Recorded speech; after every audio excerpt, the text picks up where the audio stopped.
Today, we're digging into a really fascinating legal puzzle that came before the Supreme Court of the Philippines. You could call it the case of the ghost will. It's a story about a family dispute, two conflicting wills, and a wild legal doctrine that can actually bring a canceled will back from the dead. So this case wasn't some quick affair. It started all the way back in 1918 when a man named Mariano Molo wrote his first will.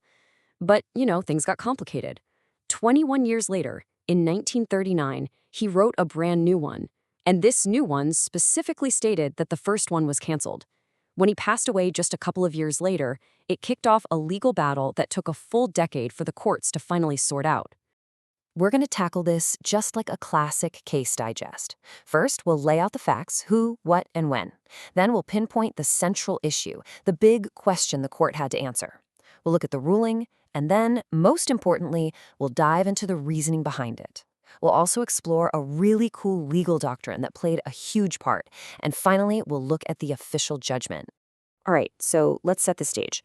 To really get what's going on, we need to meet the key players in this family drama and understand the two crucial documents that are at the very heart of this conflict. So this whole thing is about the estate of Mariano Molo Legazpi. He's the testator, the person who died. On one side, we have his widow, Juana. She's the petitioner trying to get his will approved by the court.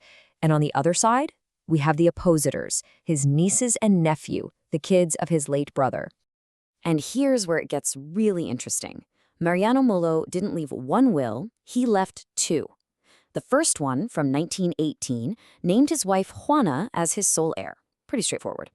The second will, from 1939, did, well, the exact same thing.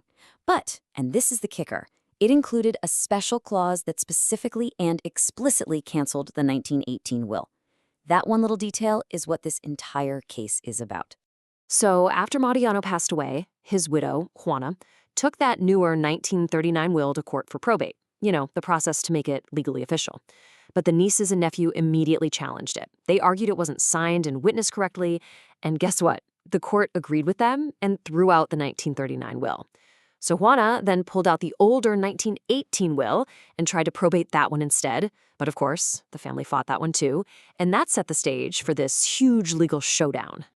So, with the second will officially declared invalid, the entire decade-long case suddenly boiled down to one single, really fascinating legal question that only the Supreme Court could answer. Right. So the nieces and nephew were arguing that even though the 1939 will was basically trash, the part of it that canceled the 1918 will was still good. So the big question is, can a legally dead will still have the power to reach out and kill an older, perfectly valid one? So what did the court decide? Let's just get straight to the ruling, the top-line answer, before we dive into all the legal nitty-gritty of how they got there. Well, the Supreme Court sided with the widow. They said the 1918 will was perfectly valid and should be probated. And that revocation clause in the thrown-out 1939 will? The court said it had absolutely no power. It was a dud. But why? How did they justify that?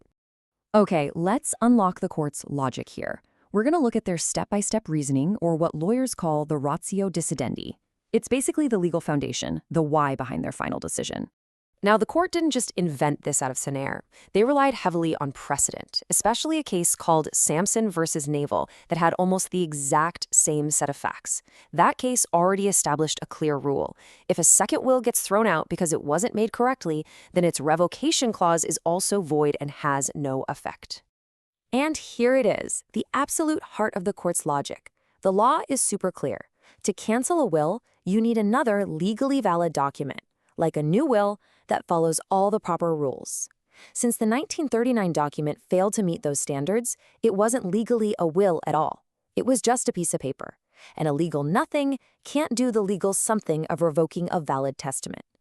The nieces and nephew didn't give up there, though. They tried another angle. They argued that Mariano Molo must have physically destroyed the original 1918 will after he made the new one. But the court shot this down pretty quickly, saying, look, there's absolutely no evidence of that. They said you can't just assume something so important based on a guess. But the court didn't just stop at the technicalities. They went a step further to explain what they believed Mariano Molo's true intention was. And to do that, they brought up this powerful legal concept called the doctrine of dependent relative revocation. This doctrine is basically a legal safety net. The main idea is that when you cancel an old will, you're usually doing it on the condition that your new will is going to work. Your revocation is dependent on the new will being effective. So, if the new one fails for whatever reason, the revocation fails right along with it, and the old will springs back to life.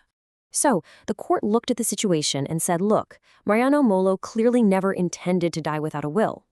His attempt to cancel the 1918 will was completely conditional on the 1939 will being valid. Since it wasn't, the cancellation just evaporated.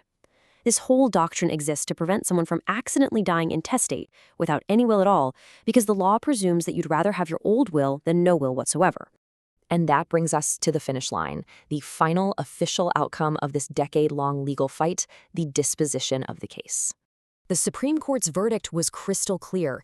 In plain English, they upheld the lower court's decision, making the 1918 will official. The nieces and nephew lost their appeal and had to pay the court costs. After all those years, the widow, Juana, finally inherited the estate just as her husband had wanted all along. This case leaves us with a really fascinating question about the law itself, doesn't it?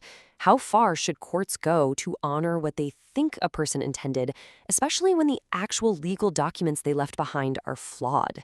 It's this constant, delicate dance between following the strict letter of the law and making sure that the spirit of the law and ultimately justice is served.